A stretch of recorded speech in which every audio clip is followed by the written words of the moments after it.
say a big thank you to CPN for bringing me here and now addressing the issues of the young ones. Because as we were talking earlier, many of my books are, and my published articles are about adolescence. And yet, why start at adolescence? Why not clean up our act a little earlier or improve some of our routines? Because so many things that I see with the tweens and teens started earlier. So I really appreciate your coming out. It's always good to have skills earlier and not just wait till later. So as you see in the, maybe I should be over here so that you all can see better. Is this better? So you can see this? Yeah. That means you have to switch. That's okay. So you can see from this slide I have all really nice looking parents and having a good time with their kids. But usually people come to a presentation like this for more things like this, right? I mean, some of the challenging things that go on in our lives. So we're going to be talking about many aspects of child development and behavioral skills and secure attachment and things like that. But I like to really teach with practical tools and the average things that we encounter. So what I first like to do is get a little bit of a survey of what you find challenging in your children. So could I just get some shout out about this and that you find challenging in your children?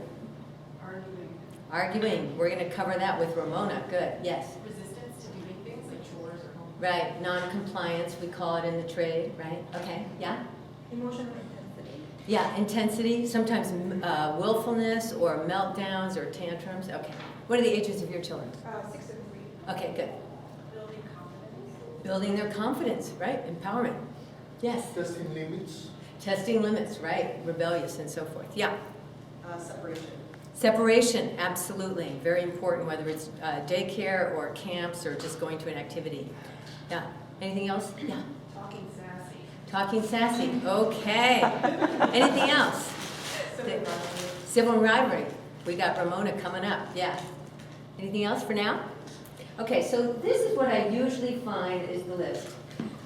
Let's see. Does this cover sleep problems, won't listen, aggressiveness, tantrums, won't cooperate, picky eater, sibling conflicts, lies, cheats, steals, selfish, defiant, refuses to participate, spoiled, entitled, won't do chores, dawdles, backtalk, talks disrespectful, misbehaving in the car, argumentative, lazy, high drama, prefers the other parent, screen addicted.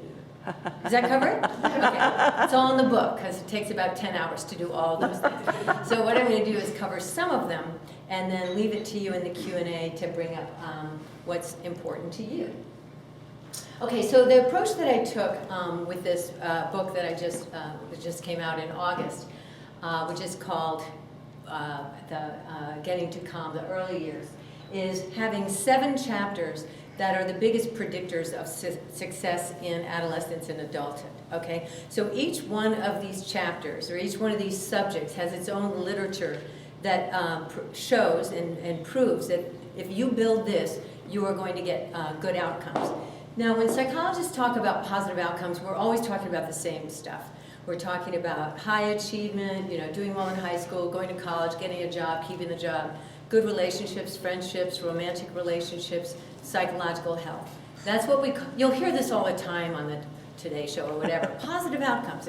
And that's what we mean. It's a composite of all those things that we want in success. So each of them individually, and of course they're interrelated, predict success in later life. Now, secure attachment is the most important. That's the close parent-child relationship, because without that one, you don't get the rest. You don't have influence on the rest of the pie pieces, right? So we're going to spend a little time on secure attachment, which really is referring to the positive relationship between parents and children. And what comes up with this one, and I spend a chunk of time on the first chapter, somebody said separation, is that our job as parents is to make them secure, but even as infants, they start to need to fall back on their own skills to self-soothe and to problem solve so that they can handle things when you're not around. Even as an infant, they find their thumb or they find their cuddly thing. And then as they go to your friend's, your house or your parents' home, they need to handle themselves and trust in the world and with the environments that you provide them with so that they can become more independent. So it's really this symmetry between secure with you, but also secure to go out into the world. So in each chapter, I have typical problems and challenges that occur within that agenda that we have to build that strength. So you can get problems with school, bossy avoidant behaviors that challenge friendships, meltdowns that challenge their emotional well-being and emotional strengths. Obviously, they're always struggling with issues of character because they're not mature yet and they have lots of impulses. So lying and stealing and so forth with the under 5-year-old is very, very common. How do we deal with that without shaming and blaming and actually undermining character building? And of course, with physical health, I actually cheated because I have 10 more domains within that. Everything from fitness to nutrition to sleep to exposure to nature and so forth. So we have lots of things packed in those areas. Now this is my favorite first slide. This is Calvin, who says, what assurance do I have that your parenting isn't going to screw me up? And that's your job. You're accountable to your little Calvins. And of course, if your little Calvins become clinical psychology students, what they're going to say is, what evidence-based research backs up your parenting? So that's where I come in, because everything that I put in my books is based on replicated studies, longitudinal studies, and sometimes decades of research. I try to make it user-friendly, but I'm not here to talk about anecdotes and opinions. I'm here to talk about research. Okay, another really important academic slide. Aren't you impressed with my university background so far? My cartoons are my favorite teaching. This one says, and that's how you make a peanut butter sandwich. I love this one. I know you look at that and you say, public health disaster, right? The stove and the water and so forth. But the point of the slide is how important trial and error learning is and how messy childhood is. We do not go through childhood hoping to keep our house clean and tidy. Or it's a metaphor, our lives will not be clean and tidy. And there's a fair amount of research that shows that our generation of parents is different than, scores of centuries back, in that with only having 1 or 2 children and being college educated and being so well-meaning and so focused on children, because you remember they're focused on survival even around the 1900s before antibiotics, and then there was World War I, World War II. So it wasn't until now that we focused this much on children, and that focusing so much on children means that we might interfere on their learning how to build blocks and learn how in Jenga this and that don't work and then it topples over. But how many of you had the experience where you just kind of helped him? You just couldn't help yourself. You went, ooh, here, let me show you how that won't topple down. Or let me show you, in a puzzle. I was terrible at this. You just can't stand it when you see them practically crying because the piece doesn't fit and you see the other one. How about this one? Well, that's how they discover, is through frustration tolerance and exploration and setbacks. That's how they learn. So their brains are actually not going to develop as optimally if we show them all the solutions.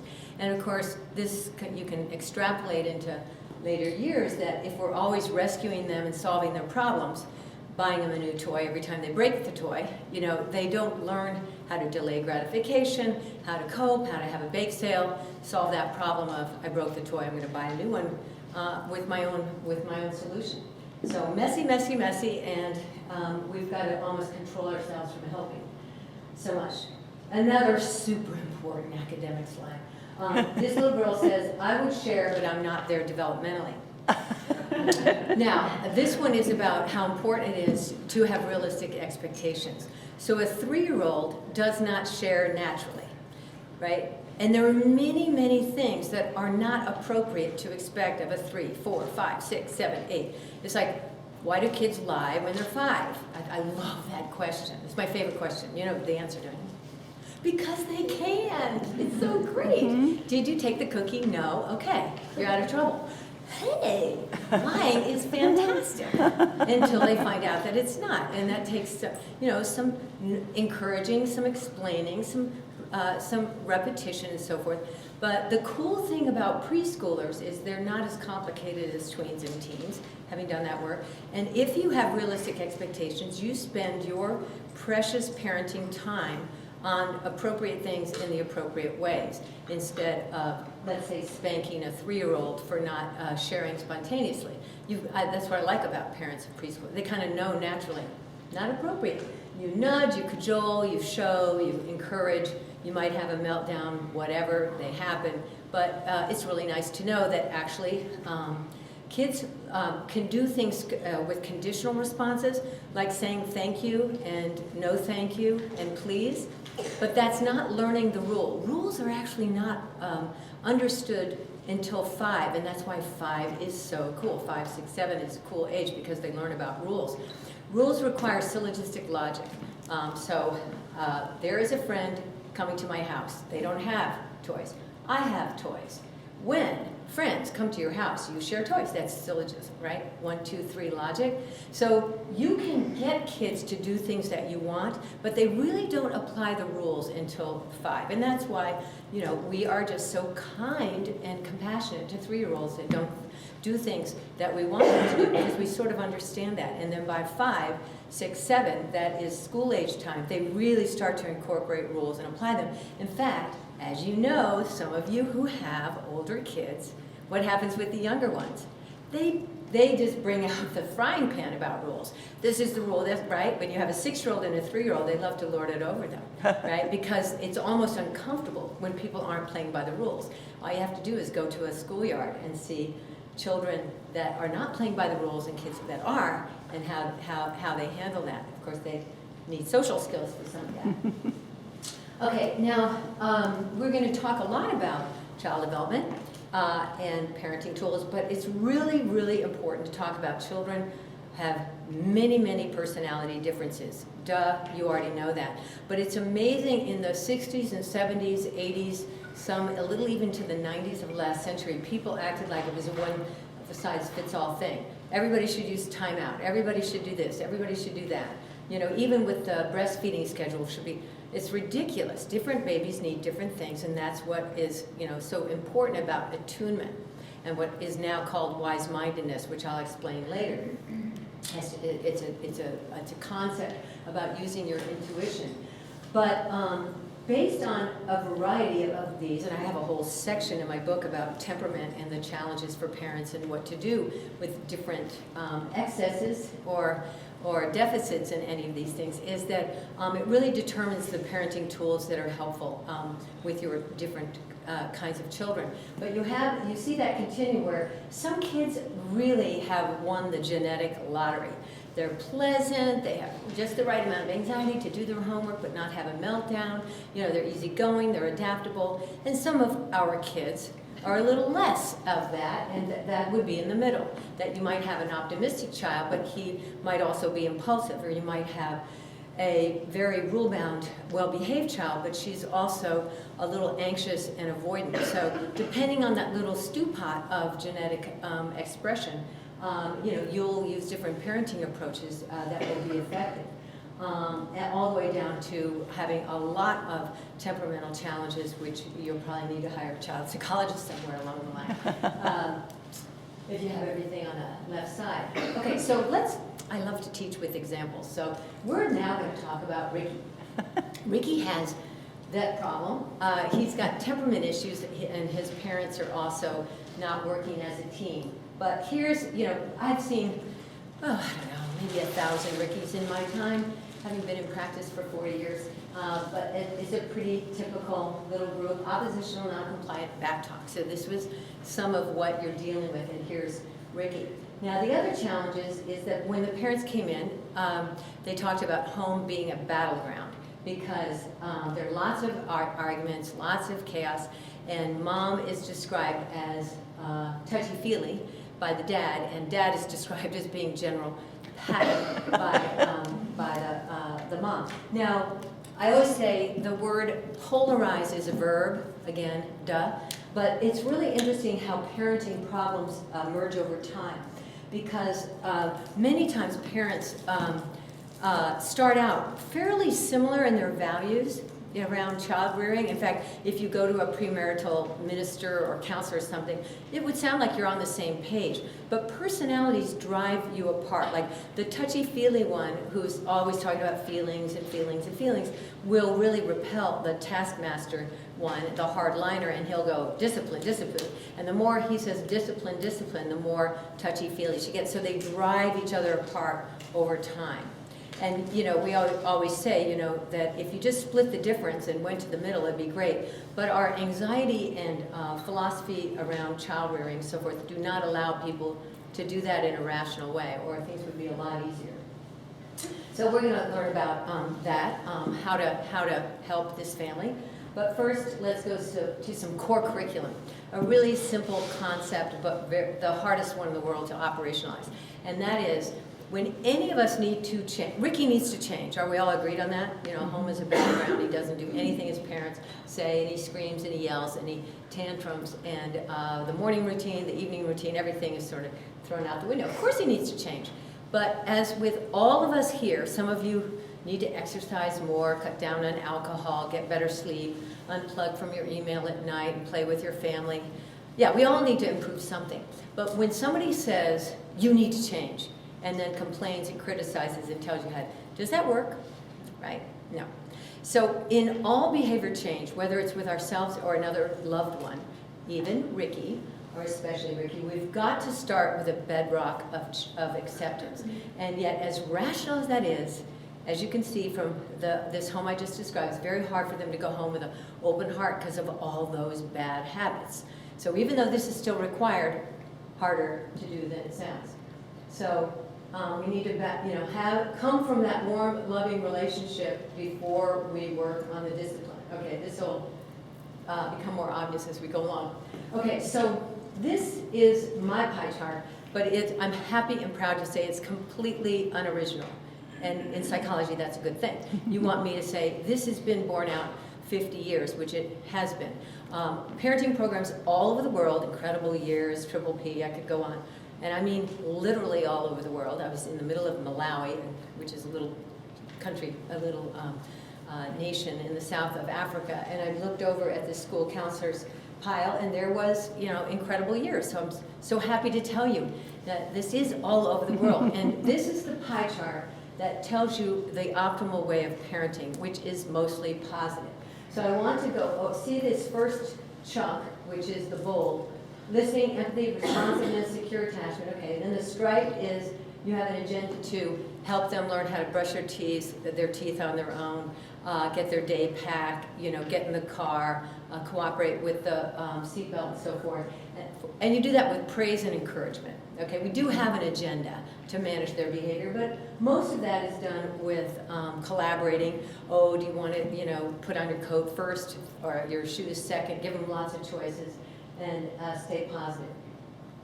Now, you can see that the dark is consequences as in punishment, but what happens when you have things out of control is people move to punishment pretty quickly. Stern voices, criticism, negative feedback, lecturing, threats, and the like. So it should be a tiny piece. It works well, it's highly necessary, we all need it, but really it should be a small part because children don't cooperate with tyrants. And it doesn't matter what you say about, I'm the parent, you're the kid, I never talked back when I was your age, all the rest of that stuff, none of it matters. If it's negative, it's sort of like a little red flag in front of a bull. It actually incentivizes non-cooperation. So how do we get this going? That's going to be part of our chore. Now, a whole other area of research that is really important to know about because, again, it's not a matter of opinion. The research is in with longitudinal research that looks at 4-year-olds, 8, 12, 18 to 25. So we know exactly what parents do at 4 and 8 to know which kind of parents put out the most, with all the controlled variables, the most successful kids. And it's this threesome. So authoritative parenting is distinct from authoritarian, which is the give-go, I give the order, you go do it, command and control. Some of us came from that background. And then on the other hand, the other extreme would be permissive. Let's talk, and I love you, you love me, let's just be friends and cooperate. And that doesn't work either. You've got to have some authority in there. So I'll explain psychological autonomy in a minute, but just so you know, so permissive is you could be really warm and very communicative and kind, but lack authority, and it's not going to work well. You could be authoritarian and talk about, like being the George Patton type, And that won't work either. You're going to have negative outcomes, whether it's substance use or underachievement or a bad parent-child relationship because your credibility is out the window, being a tyrant, doesn't work. Now, what is psychological autonomy? I used to, in some of my in other books, call it good communication, which is involved, but I didn't want to use this psychobabblesque sounding term, but I've gone back to using what is in the research because I think it catches the concept.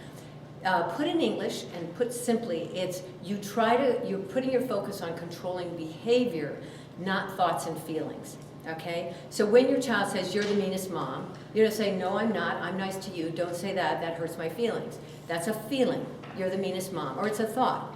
You know, so when they, it's really hard because when they say, I hate you, I hate you, I hate you, and I hate my sister, and I hate my house, you might say, ooh, the H word, like that would be what happened in my family of origin, and yet then it becomes more likely to be a power struggle. Now, none of us like disrespect or backtalk, and at some point that might be a targeted behavior that you go after, which is disrespect. But when they're kids and they are they do need to cooperate with rules and going to bed, and so when you ask them to and so forth, you're going to go after so much behavior control that to go after feelings and thoughts is sort of overkill. You are going to make a home a war zone in that case. So what we know is, I call it riffraff. If it's annoying behaviors and it's backtalk, like you don't know what you're talking about, you're a turd. Now, you know, you might say, oh, that's name calling, where you're gonna, you know, actually have a consequence for that. But if you get them down to feelings and thoughts that you think are unacceptable or certainly unseemly and disrespectful compared to our families of origin, you're probably in good shape because you're going to focus on behaviors instead. So this will become more clear. But the two other kinds of parents that are described in literature over the last 50 years are other subtypes, and that would be the indulgent type or the neglectful type. And they're a mix of many things, but they're missing this magic 3, okay? So consider it like a stool. You want warmth, you know, the secure parent-child relationship, attuned, responsive, kind, loving, reliable, affectionate would be the warmth, secure attachment. And then you want the authority, rules, routines, expectations that they fulfill, and so forth. And then you want to give them some room for negative emotions, that you don't put getting rid of negative emotions top on your list. Negative emotions are part of being a human being. We have them, they have them. They don't have a mature frontal lobe, what we call the top-down control on their mouthiness. And so, you know, that's what we're going to give them a little more leeway on. And of course, again, with sibling interactions, you know, if it's humiliating and outrageous, you might want to choose that at some point. But you've got to pick somewhere where you leave off the list. Otherwise, again, you're going after every negative behavior. Okay? Now, a question that comes up is, yes, but my parents did not tolerate that, and I can't stand that I'm the parent, and they're saying you're the meanest person. Now, the interesting thing about this is, in the old days, that would be when some of us were brought up, we probably, first of all, we misremember, as we say. There's actual research on people in the days that they say they're referring to, and they weren't as perfect, you guys weren't as perfect as you might think you were. But also, our parents were more likely to use fear-based parenting, especially those of us from traditional homes, really traditional, where there was more of a command control. Now, what we know from that research is there are the fear-based love withdrawal, corporal punishment parents can absolutely get pretty good obedience, at least in front of you, and get them no mouthiness, but you lose the closeness and the trust, and those children don't come to you with their difficulties. And there are so many difficulties in our complicated world that when you have those adolescent difficulties, whether it's my friend uses weed and I don't want to, or this girlfriend won't, is breaking, I want to break up with her, but she's threatening suicide, or all these other terrible things that can happen in adolescence, you actually do want them to come to you. And they will not come to you if you are an authoritarian parent. No doubt about it. And as it turns out, you do not have any diminished risk-taking in that time period. There's no benefit to having authoritarian parenting, except for they're so scared of you, they actually will not backtalk as much. So if you want to trade in closeness for the no backtalk, that's your decision. But we know a lot about that background. Okay, back to Ricky. What do we do about Ricky? Okay, so when you see that list on the left, it naturally leads to the list on the right, right? If you've got constant negativity, then you want more positive time in the family so that when you weigh in with limits and consequences and so forth, they will work because it's in the context of a mostly positive family life. We know that you want to keep your positive to negative ratio about 5-to-1 or 3-to-1. So if you're keeping a little camcorder going on yourself all day long, all morning, you'll know that if you've crabbed at them about their day pack and about getting dressed and about, elbowing their sibling at the table, you probably want to just stop that. I remember one time I walked in, my son had not, we have low expectations for little kids and making their bed, right? They're supposed to pull their comforter up or whatever. And I saw that he hadn't done that, and I just said, I can't go after that.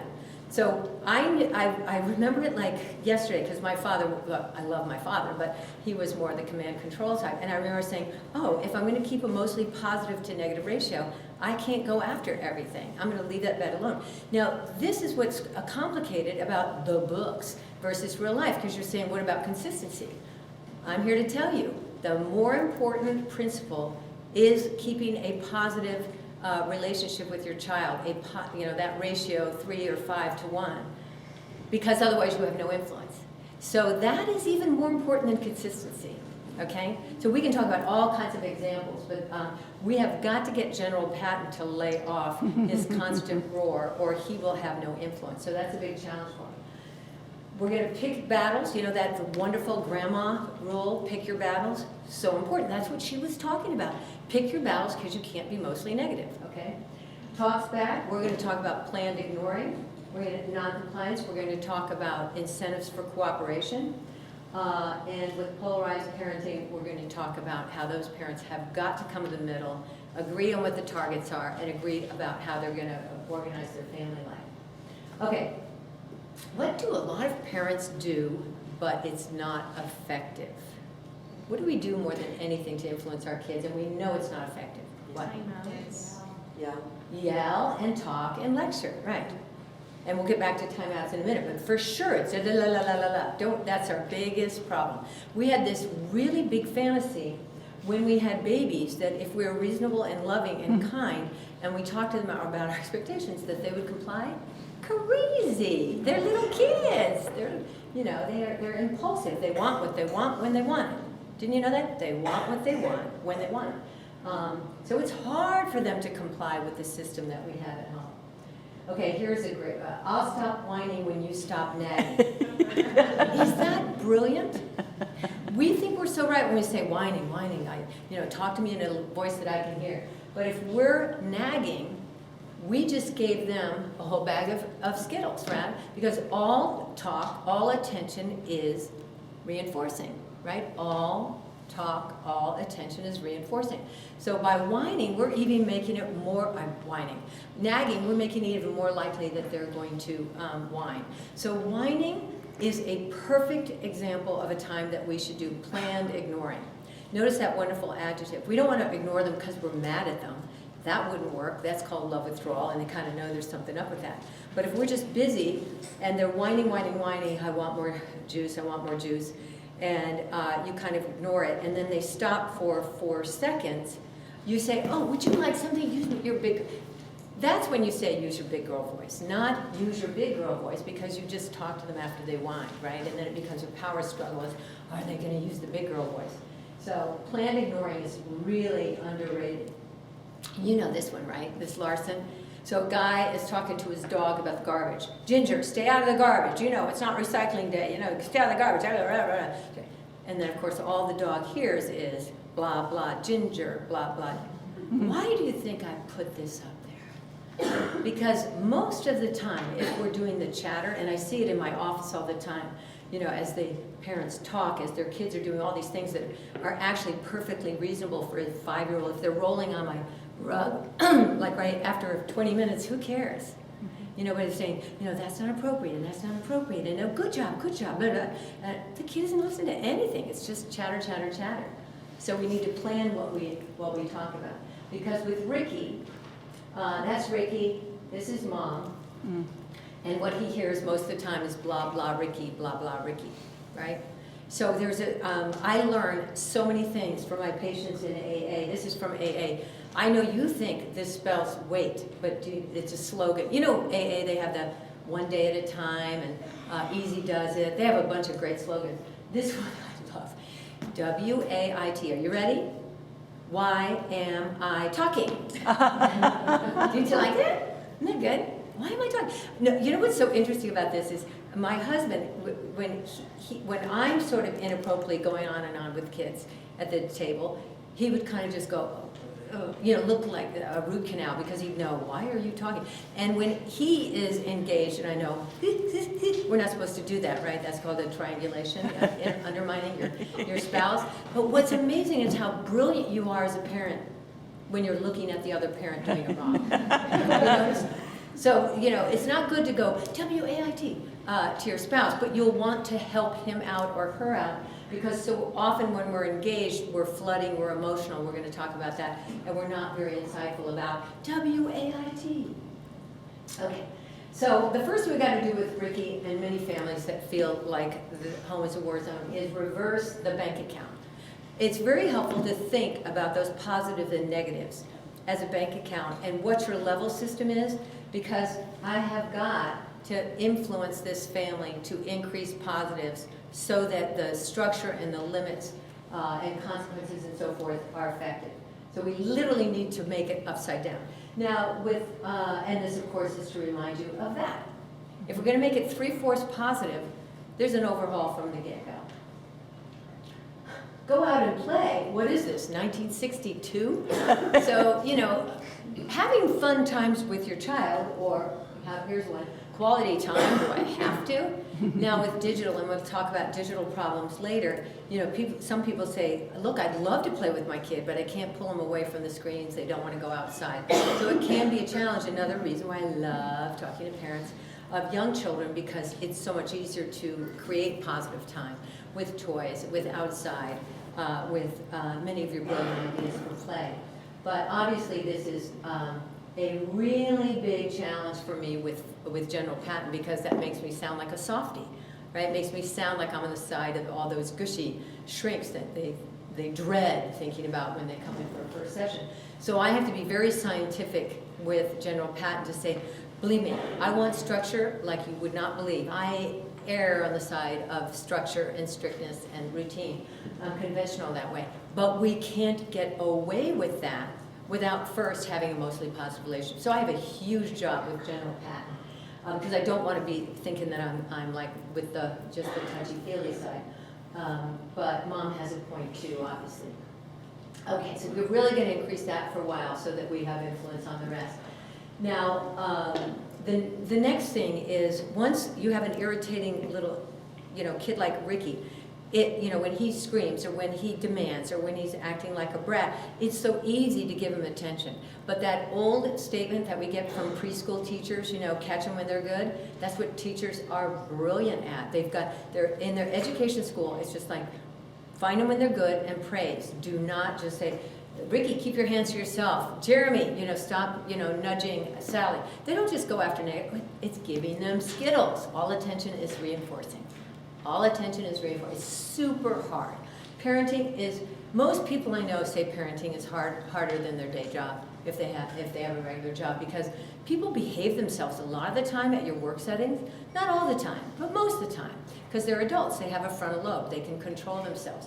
Little kids, not so much. So it's just every minute we have to be on our toes of what am I reinforcing? When they give me some peace, do I just go in and do my own digital, or do I engage with them because I want to catch them when they're good and enjoy them? So I'm going to have a whole section on this. So how many of you have used star charts or sticker charts at home for routines? How many of you find that sort of distasteful, the whole idea of a behavior management chart? Any of you just go, ooh? Yeah, okay. So some people don't like it, and there's a huge mommy blog war going on out there. It's really interesting. And I understand both sides of it. because I think it's what we've already talked about. Some people say, what is this? Train monkeys, with behavior charts. And the other side, is saying, what about the relationship? We should spend time with them. If we do, they'll want to do the routines that we do over and over and over. And of course, there's a lot of point to that. The two things that you see with Ricky is, number one, Ricky has so many bad habits, if you will, around high velocity and high intensity negative behaviors, that the only way you're going to reverse that is not just through play and having loving parents hang out and ignore negative behaviors, because you got to get them to bed sometime. If he's throwing food, how do you ignore that? It's that the only way to get that turned around is actually with some behavior management. Many people can raise 4 kids in a row without any chart that ever invented. So they're not required as part of parenting. They're just handy if you need to establish positive behaviors and turn around a negative power struggle between parent and child. So it's not one of the things like, I don't believe in them or I do believe in them. I mean, it's more like, when are they helpful with what kind of child, with what kind of situation? And when are they not necessary or maybe destructive if they're used wrong, which is the beef on timeout, which I'll get to in a minute. But there's it's fascinating to see that there's all this going on in the parenting world, especially on blogs. But in the research in pediatrics and in psychology for 50 years, there's no debate at all, because we know done effectively, behavior management or charts can work beautifully, and so can timeout. But it's not meant for everybody. So that's where Wise Mind comes, because you need to do what's right for you. Okay, so with Ricky, we really had to overhaul, and the chart was very helpful, because otherwise, with all these negative behaviors, he was just going to do them over and over because they're so gratifying, because they always get parental attention. So once we made a sticky chart, meaning, oh gosh, I get a marble for doing this, this, and this, and the marbles end up to be a little store at night where he gets some knickknacks that he can trade his marbles in for. It turned his behavior around, because there was the chart and 4 things he was supposed to do in the morning, 4 things at night, and cooperate with parents, and he got all these marbles in a jar. Plunk, he got the marble. They're very cheap, by the way, $2 for a whole bag. And then you put him in the mason jar, the little pling, and then he got something to look forward to at night. It turned everything around, because he was so interested in now getting that. And of course, then we dropped it out after those behaviors were established. So it's sort of, I have to say, I'm talking about a clinical case here. I'm sure you don't have problems like Ricky. But if you have that mostly negative environment, that's what can turn them around. Okay, planned ignoring and redirect. Here's a test mid lecture here. What do you do with that? What would you guys do with saying, no, I hate broccoli? Did you try it? I don't want it. Sometimes they don't even try it. Right. And do you know what, again, there's not much controversy in the food pediatrics world. What do you want to do with broccoli? Or most foods that they're not eating? You provide it about 10 to 15, 20 times and don't say anything about it. Because kids that aren't familiar with certain foods will have an ick factor, and if you talk about it, it becomes even ickier. But over 20 times, if other people are just ready. In fact, I like this one where you don't give them broccoli, you give yourself broccoli, and then you and your spouse or your friend that says, I love this, oh my God, can you believe how good this is? And they go, what do you, no, you get some later, not now. You're not now. No, it's a planned ignoring one, because again, you only have so many negatives. And most pediatricians would tell you, it's amazing in the United States, middle-class families, there's no malnourishment problems. I mean, you give them a little folic acid, a little vitamin along with, enriched, they call it the white food, the rice and the milk and the bread, and they're not going to start. But boy, do we have eating disorders because parents get into food wars. What do we say? All attention is reinforcing. Right? So what we do is ignore that and introduce it many times. So this is where the WAIT comes in, right? Okay, so what logical consequences are different than natural consequences? Let's go over that.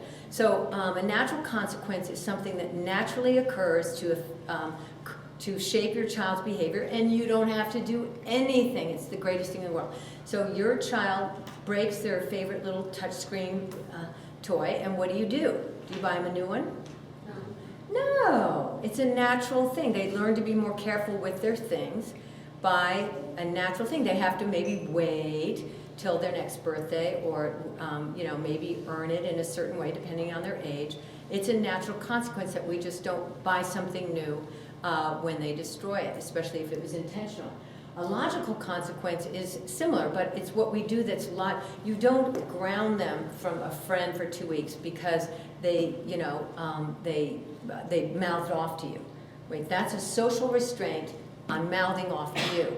Now, when they're older, you might, because you've linked it to social behavior that they need to cooperate with family rules or they lose their privileges.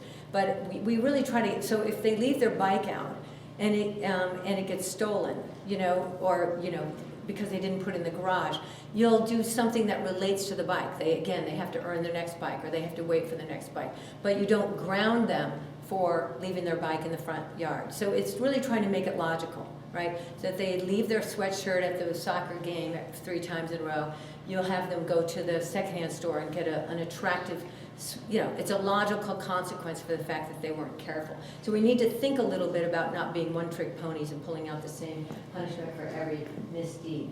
Now, one of my favorites is what's called Premax principle, which is first you do the task that we want them to do, and then they get to do what they want to do.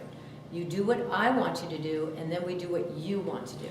So this is basically the beauty of preschools, right? They clean up after this, and then they get to the art table. They clean up the art table, and then they get to go to the Lego table. So at home, clean up should precede every good thing they want to do, right? You don't give them reinforcement for cleaning up. You don't give them candy for cleaning up. You say, when you clean up, we'll get to do this next thing. So you just always make sure their favorite thing follows what you want them to do. First this, then that. You don't threaten them. You just say, when you finish this, then we get to do this. You make it a positive thing. It's sort of like, first I work and then I get my paycheck, right? First it's the way the world works. And really the way parenting should work is really getting them ready for the real world, right? So when you have teenagers and they want to borrow money for something in the future, you should make them pay interest on that, right? So you don't get to borrow money against a future thing without interest. Everything should be thought of like, I'm preparing my child for the world, right? Okay, now we can talk about timeouts. They're really complicated. They can be screwed up. They can be wonderful. In my book, I call it the good, bad, and ugly. So there's good, and there's bad, and there's ugly. There's 2 units bad, 1 unit good, and you really need to know how to do it well. And when you're doing it well, you'll know it because it works sort of like this. Another cow. Not that your kid goes to sleep on the step, because it should be about, a 1-minute timeout. But if you go to an environment where it's done well, there are 2 boys scrabbling around, and then you say, tone it down, why don't you take different corners, and they don't.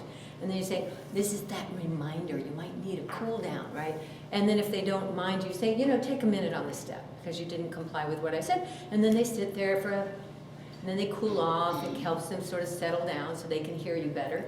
And then they get back into play. That's a good timeout. It shouldn't be threatening and physical and tirades and with a lot of mouthing off. But it's really easy to screw up. We can talk about that more Q&A if you'd like to. Okay, it's time to not hear me talk. Do I have my 3 volunteers? Yeah, so we're going to see Ramona. Oh, thank you so much, moms. Okay, we picked 3 women. Yay! Okay, so who is Ramona? I am. Oh, this is Liz. And this is Beth. Hannah. And this is Annette. So you're mom and you're Ramona. You're 6, right? Universal people. You're Ramona. Okay, so here's the situation here. We'll get over here, girls. So you're mom. All right, girls. Because you're busy. She's busy on her iPhone. I'm sure you can't relate that you're never on your iPhone with your kids out around. Okay, and this Ramona, she's 6, she's 3. They're fighting over... I'm 3. You're 3. Of course you are. That's Ramona. And Ramona is a scrappy, wonderful, boisterous kid. And mom's getting kind of irritated at her these days because she's always in the little one's, Lil's, business. So this is a sibling squabble, and she is trying to show Lil how to put shapes in the shape box. Do you have one of those boxes? I love those boxes. And it's hard to get the shapes in sometimes, and Ramona's trying to help. Okay. This is how you do it. Put Mom, the me. circle in. Take the Ramona is taking my shape blocks again. Ramona. She's hurting me. Ramona, cut it out. Leave her alone, would you please? Do you need a timeout? I'm warning you. Mom, I'm just trying to help. She's being a pest. No, I'm not. You are. Put the circle in the circle. Ramona, aren't you listening to me? When are you going to learn to just leave her alone? You are the one who got pushy. I want you to learn to cooperate with Lil. You need to take the high road. You're older. Mom! You always pick her side. You love her more. I hate you. We don't shove and use the word hate in our family, Ramona. And don't pull that victim stuff. Stop being a drama queen. You shoved your little sister. How would you like it if I did that to you? Mom! She gets away with murder. You treat her like a baby. I do not! She is 4 years old! You need to give her space. When you see she is busy at something, don't interfere! You need to give me and her some peace! You need to learn to have fun by yourself. You're a turd. Everybody's a turd. I want to go live with Aunt Linda. Sounds good to me. That was the best ever. Thank you. Okay, so let's talk about all the errors that happened in that interchange, you smart parents, you. Okay. What went wrong? What'd you do wrong? Yes. It was just like yelling back and forth. There was no break from it. Yeah, when you respond to every little thing your kid throws at you, at some point you go, am I a sibling myself or am I the parent? Right. What else? It seemed very one-sided that she was just addressing Right. Ramona. Right. And then the baby was out of it, the little girl was out of it. Right, and we all know how easy it is to fall into talking to the perpetrator, and of course, all attention is reinforcing. And we all know how little adorable toddlers can learn how to poke and get louder because they get very powerful by getting the older one in trouble. Little ones don't have that much power. They're super, super cute, but they're not that capable. And so they get their power from being cute and then getting older ones in trouble. And that's pretty much it. So getting the older ones in trouble, it's like, do you remember the old commercials with the Pillsbury Doughboy? You know, and you see that, and they just learn to poke and get so much reaction. Very powerful. Yeah, there was another point back there. Somebody raised their hand about another? Yeah? I was saying that when she first started disciplining, it seemed like she was in another room and not engaged with them. Right. Yeah, and we all do that. We're engaged with something else, and it's very natural to pay attention to the first negative thing you hear, which means it might be, again, assuming the person at fault, right? She's assuming who the culprit is, and she's not really thinking about how she wants to problem solve. She's just going after the negatives. Yeah. Did you have a point? Oh, I was going to say, if all talk and all attention is reinforcing, then she's just Yeah. reinforced and validated that Right. behavior. Lots of M&Ms, right. And she also did that no of threats, right. Do you want a timeout? That's why timeout, that's why good, bad, and ugly. There's so many ways to misuse timeout. You should never threaten a timeout in your whole life, like never. You might have a timeout procedure, but there should never be a threat. There's a reminder and there's a follow-through. There's nothing in the code of ethics on timeout that says threaten a timeout. But that's why it's so misused. Yeah, anything else? Did it start with a positive, comments, you try to help her, but maybe that's not. Right. And being realistic, that was already so much in the throes that let's all be quite humble here. How many good ways are there when they're in the throes? Because again, we're going to talk about emotions, but once any of us are flooding and engaged in a lot of emotions, we're not likely to be compliant, reasonable, responsive. So this is a highly a very challenging situation. As common as it is, it's super hard. Some of you have read Siblings Without Rivalry, great book in principle, but half the stuff that's in there is so unrealistic, you know, like as if you can talk to your children so that they will listen if they're flooding. They never listen when they're flooding.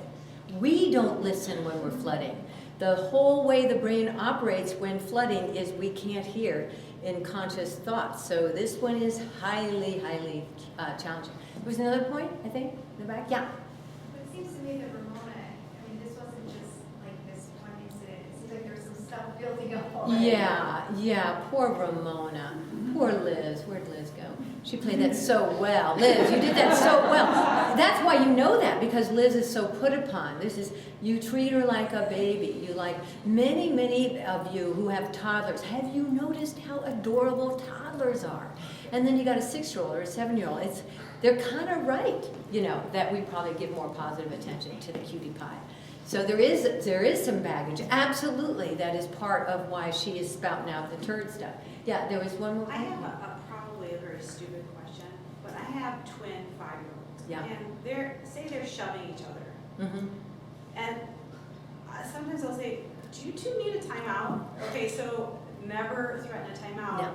It explained to me, I know it's probably wrong, but I don't know. Right. Well, you're just coming out with language that sounds right at the time, Yeah. because and you're going to see from the next section. One of my publisher thinks I should have used the title or made the title of my last book. You might be right, but are you effective? And we'll come back to that. Is my favorite motto of all time, because technically, do they need a time out is probably accurate. If you say, do you need time to rest your neurons, to get quiet, to get out of your limbic system and sort of, regulate and not have your sympathetic nervous system tweaked, but have your parasympathetic, have your vagal tone strength, scientifically, you are right. But you're just about saying something because you don't know what else to do. Right. Because What does it do?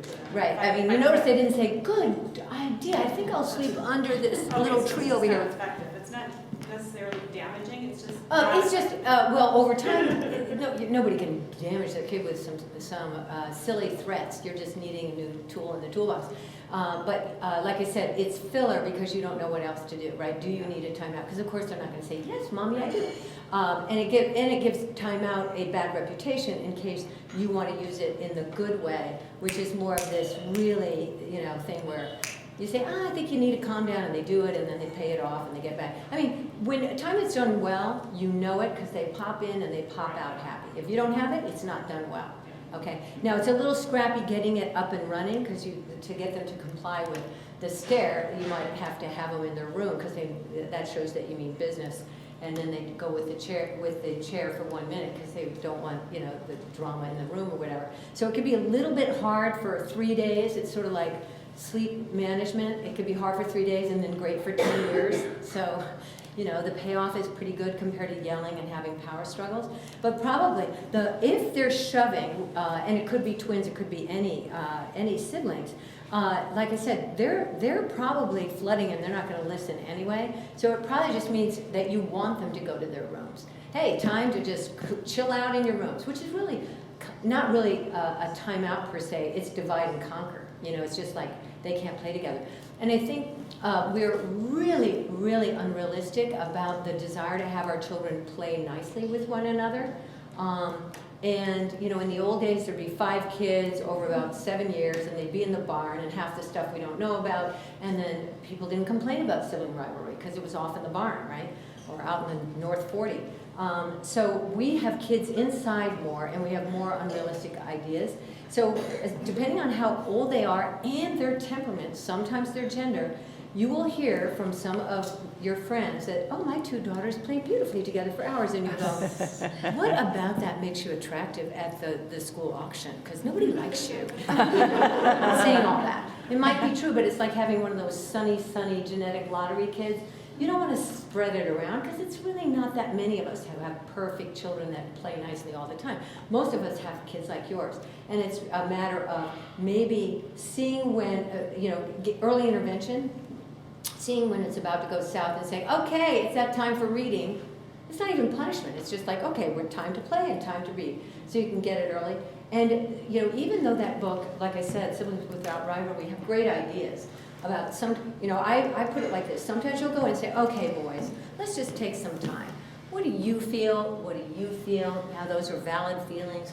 What do you think are solutions? Let's write them on the whiteboard. Let's evaluate which ones of these work, you know. And okay, we'll, you know, and I'll be the arbiter. Sometimes you'll do it like that, but many of us don't have time to do it like in the book every time, right? So we do it wrong a lot. I mean, how many times did Cameron, my son, go like this with daughter Lindley, and I say, Cameron, keep your elbow to yourself. What did I do? I just reinforced my son. Now, on a good day, I might say, Lindley, you know, Cameron's having a rough morning. Hey, let's do our breakfast over here. And when he feels ready, he can come over and have breakfast over here. Okay, what did I do in that? I did not reinforce the perpetrator. I did not make him evil. I made him not into us right now. I ate with the other one, and I said, when you're ready, we are really happy to have you over here. Now, that would be good. How many mornings did I do that? I mean, I had to get to work. I had to go carpool. So it's really okay. Now, one of my most important principles I could ever talk about this morning is the good enough principle. Do you know that one? The good enough parent? What it's referring to is kids are resilient. There is lots of room for mess. There really is. If we are mostly loving, try to be good-natured, you know, try to get some of this material right. There are all sorts of times that we can say, Cameron, keep your elbow out, or would you boys need a time? It doesn't matter. You know, it's not like you're hitting them or anything. It's just that you're probably knowing that wasn't effective. How can I improve on that? But the concept of the good enough parent isn't just like, oh, don't worry, guys. It's okay if you're not perfect. It came out of understanding, even with infancy, out of not having the breast available to the infant every minute, or not sleeping with the baby, or being with the baby every minute. That child learns how to deal with life as it is. Isn't that great? So when you're not just perfect temperamentally, or when you don't always cater to your child, you're also getting your child ready for the real world. I mean, if you made a full-time job, which I do not recommend, being a perfect mother, you know, you're not getting ready for how it is in preschool. You know, and that's why you don't. The one child issue is not the singleton. It's not really an issue because it depends on how you parent that single child. If you indulge a single child or 4 children, that's a problem. So people assume that if they had one child, they might indulge a child. Why would you assume that anymore with 4? Right? It might happen. But basically, the whole idea is that we still have routines, we still have expectations, there's still going to be lots of disappointments, like when we move from playtime to reading time and they don't like it and they squawk and we go, oh, that's hard, isn't it? Transitions are hard. It's hard when we change routines. But that's okay, they can cry about it being reading time. That's okay, that's negative emotion. It doesn't mean you don't do it, right? You're getting them ready for the world, that we change. We shift change. Yeah? May I ask a question? If you've got 2 siblings, let's say, and they're trying to work out something, when do the parents get involved, or should the parents? Oh, great question. Okay, so this is hyperbole, but I like starting with it. There's a certain phrase in the sibling literature that short of humiliation or blood, do not intervene. Wow. Wow. It's hyperbole for a point. We intervene way too much, right? And then we get into the Ramona problem of talking negatively, talking too much, blah, blah, ginger, none of it makes sense. And then we become paper lions. And often they do when one of your favorite interventions should be the 2 kids are squabbling and you move to another part of the house. Because they squabble less if you're not there. They work it out better. Unless, again, there is truly a bullying problem, so you don't want to not intervene on that. That's why it is hyperbole. But humiliation is like calling a kid that's overweight, like the older one saying, fatty, fatty, fatty. That is unacceptable. That cannot happen. That is really, really destructive. So that's why the humiliation got in there. Blood, I think it's obvious why you intervene on blood. But the hyperbole is consider how many things you might ignore and they work some of it out, maybe not so prettily sometimes, but at least you're not using up some of your negatives. Divide and conquer is underused, right? Prevention. Because really in all problems there is prevention, there's early intervention, and there's tertiary. So tertiary is they're in a mess, Ramona and Lil, and that's intervening late, just trying to do damage control. Early intervention would be like we talked about with her twins, saying, okay, it's getting to kind of that time of day where it's reading time. That's early intervention before they shoved, right? And prevention is, you know, if you have very, like, again, I'm a clinical psychologist. I have a couple of cases with really rigid, perfectionistic kids. They're both girls, and they hardly talked in school early on. They make straight A's, they're highly rigid, and they go after that younger sister like you would not believe, or younger brother in another one. And that one, it's so vicious and it's so bad. Keep them away, keep them away. It's years in the making. Like what it is, of course, is this little sibling has become the garbage can of the universe. Everything in her whole life that makes her anxious, it gets displaced on him because he sings and he burps and he sings and he does things to provoke her, and she has a very low threshold. I can't do anything as a psychologist. I don't want to set those parents up with some expectation. There's magic juju after 4 years, and somehow she won't treat that younger one like divide and conquer. So sometimes that's all we can do. And then, like the broccoli, you make that togetherness time for the twins so delicious that they can't wait to get back together. You might say, okay, I'll give you some time, but you know what my expectations are. Figure out how to cooperate. So you make it the juicy thing, right? That they get to be together. Yeah? And what is your suggestion for when you leave the room, when they're arguing, you leave the room, they come after you? Yeah. She did this to me, she did that, and I've locked myself in my room to try to stay out. Yeah. What do you suggest? Well, the problem with that one is that they are going to try to win you over to the truth as they see it, and there is no truth, right? So we all know that there is no absolute truth, right? In the world, ever, there is no absolute truth. So they, being in their cognitive development stage that they are, will never accept that from you. So, again, the books would have you say, just listen to both sides and arbitrate. Well, it's way harder than it sounds because they want to stay on. I want to win mommy over to my side. So what you've got to do is sort of like, peace in the Middle East. How's that going? Common ground, find common ground. Well, if you're stuck in your own mindset, it's kind of hard to find common ground. So with your siblings, the common ground, hopefully, like with the twins is, would you like to play together? Yes. Okay, that's our goal. Okay, so I move it, but you listening to their sides, done. You got to just make that one, small paragraph. Okay, from your perspective. Okay, I'm sure the truth is in the middle. Okay, now, what's our goal? So you move it to the problem-solving of goal. If it's the remote control, is it 30 minutes for each one of you? Is it the, who gets to, how to build the Legos? It's problem solving. It's like what I said when I said, sometimes we literally do problem solve, evaluate the options, and decide on one if you have the time. And sometimes the old one that, does work is to say, okay, the voices have reached that decibel level. You can settle it yourself, or you know me, I'll come in and settle for you, and it won't be attractive. Now that's using a funny thread. But again, you don't want to overuse that, but it does happen to work. Or the one that you'll have with kids saying, can I go over to so-and-so's house? Tell me now. You say, wait a minute, I have to talk to the parent. No, tell me now. Well, if you want an answer, it's no. If you can be patient and wait. And so sometimes we use a negative, again, you can't overuse it, but those are two examples where a negative threat, if you will, can be helpful, because if they know that you're going to have a more strong-minded, shall we say, solution, then they'll come up on their own. Often that really incentivizes cooperation. Yeah. Boy, the sibling one's got a lot of action among the other.